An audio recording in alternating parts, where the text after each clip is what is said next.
What's up? Well, I'm starting to think these pot lights were a bad idea.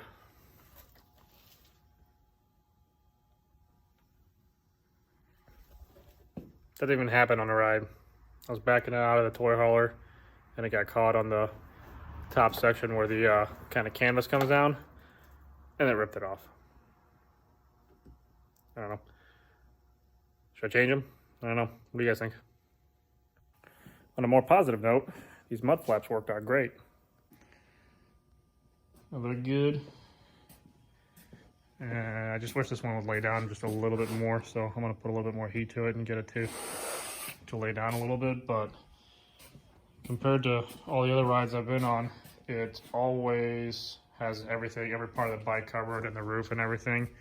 And these helped out a ton because we went through, I don't know, 8-10 inches of mud at one point in time, and then I had a little bit kind of down here, but the rest of the side-by-side wasn't covered at all, so they worked out great. Check it out.